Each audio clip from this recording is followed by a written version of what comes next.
माननीय supreme court में आज स्टेट ऑफ बिहार की एसएलपी पर बीएड की तरफ से आईए दाखिल करके उपस्थित हुए श्री प्रशांत भूषण जी, जो कि बीएड की तरफ से वकील थे, उन्होंने अपना पक्ष रखा कि एक फ्रेश रीट पिटीशन ऑलरेडी दायर की जा चुकी है बिहार के बीएड कैंडिडेट के द्वारा इस शिक्षक भर्ती में एलिजिबिलिटी के संदर्भ में, जिस केस को लिस्ट किया गया फ्राइडे को यानी कि 13 अक्टूबर 2023 को सुने जाने के लिए। उसके बाद से जो स्टेट ऑफ बिहार के वकील थे, उन्होंने अपने केस को विड्रॉ करना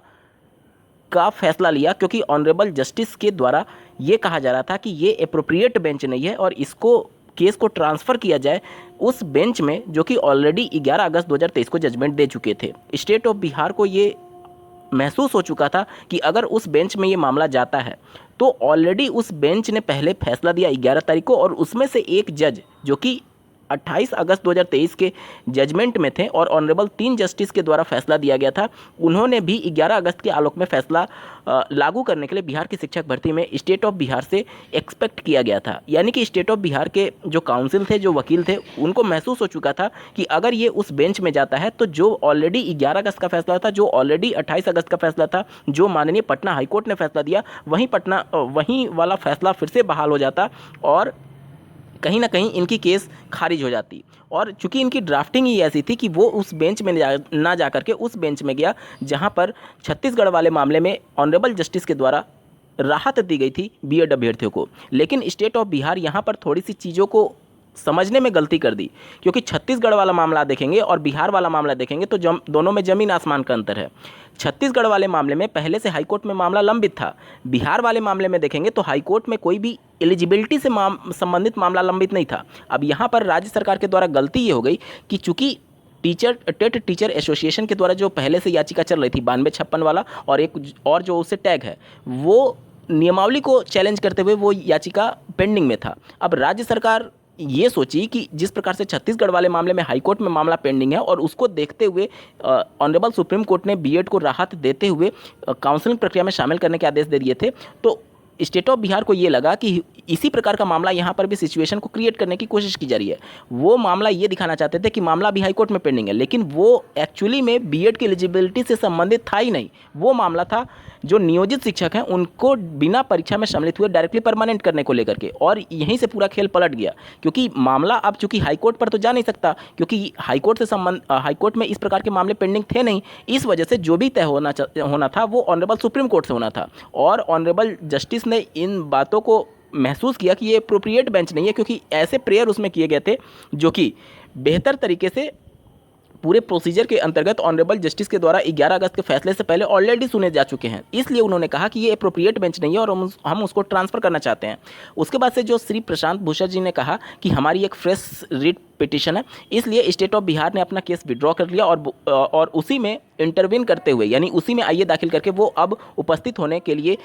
एक तरीके से प्रतिबद्ध होंगे। साथ ही साथ वहाँ पर लिबर्टी के साथ भी बात की जा रही थी, तो क्या स्टेट ऑफ बिहार अब अपनी कोई एसएलपी लगाएगा, इसके बारे में भी डिटेल में एनालिसिस करेंगे। अंत तक जुड़े रहिएगा। नमस्कार दोस्तों, मेरा नाम है नीरज, आप देख रहे हैं कैरियर बिट यूट्यूब चैनल। अगर आप इस चैनल पर पहली बार विजिट कर रहे हैं तो इसको सब्सक्राइब करते हुए बेल आइकन को प्रेस करना ना भूलें। स्क्रीन पर आप 39420 ऑफ 2023 जो कि श्री दीपांकर गौरव वर्सेज स्टेट ऑफ बिहार का मामला है, और इसी मामले को लेकर के जो श्री प्रशांत भूषण जी हैं उन्होंने ऑनरेबल जस्टिस को अवगत कराया कि हमारी फ्रेश रिट पिटीशन है। यहाँ पर आप देख सकते हैं इस केस को फाइल किया गया था 22 सितंबर को, और इस केस की जो सुनवाई है यहाँ पर आप देख सकते हैं 13 अक्टूबर 2023 को होने वाली है। कंप्यूटर जनरेटेड डेट आप देख रहे होंगे। ये केस किस बेंच में लिस्ट होगा ये भी बहुत महत्वपूर्ण चीज़ है, क्योंकि यहाँ से चीज़ें आपको पता चलेंगी कि ये केस किस डायरेक्शन में जाएगा। लेकिन आज की सुनवाई से आप कुछ अंदाज़ा जरूर लगा सकते हैं कि अगर किसी भी बेंच में जाता है और बीटीसी वाले अभ्यर्थी अगर वहाँ पर उपस्थित होते हैं तो वो भले ही राज्य सरकार या फिर बीएड वाले कैंडिडेट इस बात को छुपाना चाहेंगे कि ऑलरेडी ये एक स्टेट ऑफ बिहार की जो एसएलपी थी वो जिस बेंच में लगी हुई थी उस बेंच ने ये कहा कि ये अप्रोप्रिएट बेंच नहीं है। तो जहाँ पर भी किसी भी बेंच में अगर ये सुनवाई के लिए लगता है तो वहाँ पर अगर बीटीसी वाले अभ्यर्थी उपस्थित होते हैं आईए दाखिल करके तो वो अवगत कराएंगे, और स्टेट ऑफ बिहार और बीएड कैंडिडेट इससे बचना चाहेंगे।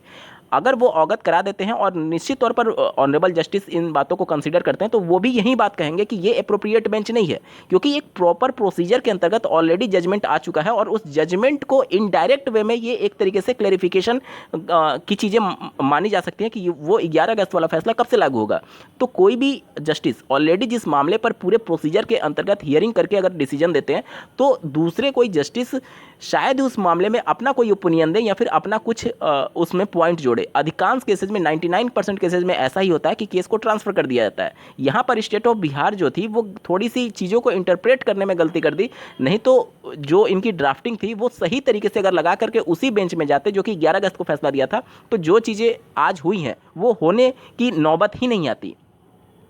अब यहाँ पर स्टेट ऑफ बिहार का अपना ये स्टैंड हो सकता है कि चूँकि पहले ही 11 अगस्त को जजमेंट दे दिया गया था और उसके बाद से 28 अगस्त का भी जजमेंट था, जिसमें जो ऑनरेबल सुप्रीम कोर्ट के 3 जज, जिसमें से एक जज कॉमन थे जो कि 11 अगस्त के फैसले में थे, उन्होंने जब साफ कहा कि स्टेट ऑफ बिहार यहाँ पर पार्टी नहीं है, लेकिन हम एक्सपेक्ट करते हैं यानी हम उम्मीद करते हैं कि स्टेट ऑफ बिहार यानी राज्य सरकार 11 अगस्त के फैसले के आलोक में इस पूरी भर्ती प्रक्रिया को कंप्लीट कराएगी। उसके बाद से state of Bihar Patna high court में जाती है, वहाँ पर भी यही निर्देश दिए गए कि जो 11 अगस्त का फैसला है वो बाइंडिंग नेचर का है, उससे स्टेट ऑफ बिहार भाग नहीं सकती है और किसी भी प्रकार का लैक ऑफ क्लैरिटी नहीं था और स्टेट ऑफ बिहार का एप्लीकेशन रिजेक्ट कर दिया गया। अगर स्टेट ऑफ बिहार केवल और केवल इस बात को लेकर के जाती कि फैसला कब से लागू होगा क्लैरिफिकेशन को लेकर के, तो शायद स्टेट ऑफ बिहार माननीय पटना हाई कोर्ट के फैसले के बाद से वहीं पर रुक जाती और भर्ती प्रक्रिया को आगे बढ़ा सकती थी। लेकिन यहाँ पर जो बिहार स्टेट ऑफ बिहार का पूरा मैटर है वो सिर्फ क्लैरिफिकेशन के लिए नहीं, वो बीएड को शामिल कराने के लिए वो ऑनरेबल सुप्रीम कोर्ट में गए थे और सुप्रीम कोर्ट ने आज जो कुछ भी चीज़ें चली हैं उससे बात स्पष्ट हो चुका है कि अब इस प्रकार के बिहार से संबंधित कोई भी मामला जाएगा और किसी भी बेंच में भले वो चला जाए, अगर बीटीसी वाले अभ्यर्थी वहाँ पर उपस्थित होते हैं तो आज के इस पूरे सिचुएशन से वहाँ पर अवगत कराएंगे और उसके बाद से ये मामला वहाँ से तुरंत शिफ्ट कर दिया जाएगा कि आप एप्रोप्रिएट बेंच में ले जाइए। किसी भी प्रकार से अगर चीज़ों को एक तरीके से ऐसे रिप्रेजेंट किया जाए कि दूसरे बेंच में लिस्ट हो जाए, तो भी ये मामला ऐसा बन चुका है अब कि अब ये मामला उसी बेंच में जाएगा जहां पर 11 अगस्त के फैसले में ऑनरेबल जस्टिस के द्वारा फैसला दिया गया था। मतलब कि अब चीज़ों को घुमा करके या फिर दूसरे तरीके से रिप्रेजेंट करके दूसरे बेंच में ले जा पाना बहुत मुश्किल है आज की सुनवाई के बाद से, क्योंकि आज का जो जजमेंट है वो निश्चित तौर पर आने वाली सुनवाई जो कि 13 तारीख को होने वाली है इसमें महत्वपूर्ण रोल अदा करेगा। अब समझते हैं कि ये पूरा है क्या 13 तारीख वाला मामला। देखिए ध्यान से समझिएगा, 13 तारीख वाला जो मैटर है इसमें अगर आप रेट पिटिशन को देखेंगे तो इसमें प्रेयर यही किया गया है कि आर्टिकल 16 इसके अलावा आर्टिकल 14 ये सभी चीज़ों का जिक्र किया गया है, जिसमें एक तो आपका समानता के अधिकार का जिक्र किया गया और दूसरा आजीविका के साधन जुटाने के लिए और जीने के अधिकार का, ये सभी चीज़ों का जिक्र किया गया। आर्टिकल 14 कैसे इन्होंने किया है ऐसे समझिए, जैसे कि 16 फेज माफ़ कीजिएगा 6th फेज जो कि अभी पिछले 4-5 साल पहले भर्ती कंप्लीट हुई है बिहार में, उसमें बीएड अभ्यर्थी चयनित हुए हैं। अब यहाँ पर ये तर्क है कि जब वहीं बीएड कोर्स करके अगर पहले वाले भर्ती में चयनित हो सकता है तो इस वाले भर्ती में क्यों नहीं चयनित हो सकता है। तो ये कुछ पॉइंट है और जीने का अधिकार और ये सभी चीज़ों को लेकर के ये पूरी याचिका दायर की गई है। अब बात कर लेते हैं आज की महत्वपूर्ण सुनवाई में क्या कुछ डिसीजन आया, कोर्ट ऑर्डर आ चुका है, एक बार बात कर लेते हैं। स्क्रीन पर आप आज दिनांक 9 अक्टूबर 2023 को ऑनरेबल सुप्रीम कोर्ट में हुई सुनवाई का कोर्ट ऑर्डर देख पा रहे होंगे। यहाँ पर देख सकते हैं the state of Bihar versus state teacher association, ठीक है, 9 अक्टूबर का ये कोर्ट ऑर्डर है। यहाँ पर आप देख सकते हैं, देखिए यहाँ पर एडवोकेट का पैनल आप देख सकते हैं कितने लंबे चौड़े हैं और यहाँ पर ऑर्डर देख सकते हैं, learned senior counsel for the petitioner seek leave to withdraw the petition. अब यहाँ पर पिटिशनर के जो काउंसिल थे यानी वकील थे, उन्होंने विड्रॉ करने के लिए यहाँ पर एक तरीके से ऑनरेबल जस्टिस के सामने अपना पक्ष रखा। अब पिटिशनर कौन थे? स्टेट ऑफ बिहार, और स्टेट ऑफ बिहार के वकील ने अपना केस विड्रॉ कर लिया। इस सेंस में ये बातें कही जा रही हैं। परमिशन इज ग्रांटेड, यानी कि अपना केस वापस कर लेने के लिए ये परमिशन दे दिया गया ऑनरेबल सुप्रीम कोर्ट के द्वारा। देखिए, the special leave petition is disposed of as withdrawn, यानी कि ये केस जो है वो डिस्पोज्ड हो चुका है। देखिए, डिस्पोज्ड ऑफ में डबल एफ होता है, यहाँ पर केवल एक एफ है, तो ये डिस्पोज्ड ऑफ मत समझिएगा, खारिज वाला नहीं है। डिस्पोज्ड कहने का मतलब कि ये मामला निस्तारित हुआ है। अगर मैं आपको और अच्छे से समझाना चाहूँ तो इनकी ऑफिशियल वेबसाइट पर और ज़्यादा आपको चीज़ें क्लियर होंगी। देखिए, 39,833 of 2023 state of Bihar versus TET teacher association. यहाँ पर आप देख सकते हैं केस डिस्पोज्ड हुआ है, डिस्पोज्ड ऑफ नहीं हुआ है, खारिज नहीं हुआ है, निस्तारित हुआ है। अगर केस खारिज हो जाता तो यहाँ पर रास्ते बंद हो जाते स्टेट ऑफ बिहार के लिए, लेकिन स्टेट ऑफ बिहार के लिए रास्ते बंद नहीं हुए, बल्कि स्टेट ऑफ बिहार ने अपनी इच्छा से अपने केस को वापस लिया है। क्योंकि अगर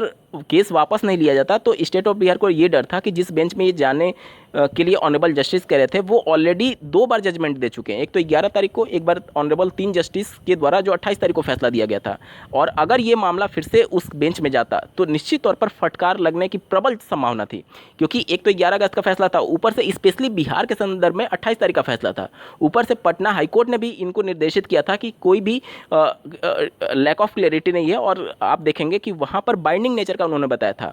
तो यहाँ पर 3 जजमेंट होने के बावजूद भी अगर स्टेट ऑफ बिहार केवल क्लेरिफिकेशन के नाम पर जा रही है तो वो केवल क्लेरिफिकेशन नहीं है, वो बीएड को शामिल कराना चाहती है, इस वजह से वो जा रही थी। और इसको लेकर के निश्चित तौर पर चूंकि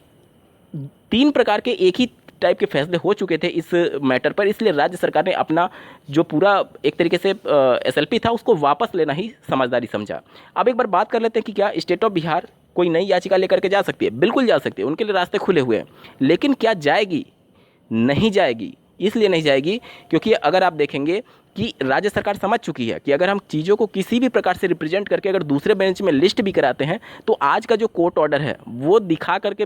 बीटीसी वाले अभ्यर्थी फिर से कोर्ट को अवगत कराएंगे कि इस प्रकार से चीज़ों को रिप्रेजेंट करके पहले भी ये दूसरे बेंच में लिस्ट करा चुके हैं, जहाँ पर ऑनरेबल जस्टिस ने साफ शब्द में कहा है कि ये अप्रोप्रिएट बेंच नहीं है, और अप्रोप्रिएट बेंच में इसको शिफ्ट करने के लिए उन्होंने कहा था। और उसके बाद से स्टेट ऑफ बिहार ने अपने केस को विड्रॉ कर लिया। तो उस कंडीशन में दूसरे बेंच किसी में भी अगर चली जाए कैसे भी करके रिप्रेजेंट करके, तो वो फिर से वहाँ से फिर से ट्रांसफ़र करने की बात आएगी, जो कि 11 अगस्त को फैसला दिए थे। और यही बात तो स्टेट ऑफ बिहार नहीं चाहती है। तो उस कंडीशन में स्टेट ऑफ बिहार समझ चुकी है कि किसी भी प्रकार से डेटा को अगर रिप्रेजेंट करके हम जाना उसी बेंच में पड़ेगा अगर इस फैसले को फिर से रिव्यू कराना है तो। मतलब कि स्टेट ऑफ बिहार के पास दूसरा कोई विकल्प नहीं बचा है। इसलिए उम्मीदें कम है कि शायद ही अब स्टेट ऑफ बिहार अपनी याचिका को लेकर के फिर से सुप्रीम कोर्ट में जाए।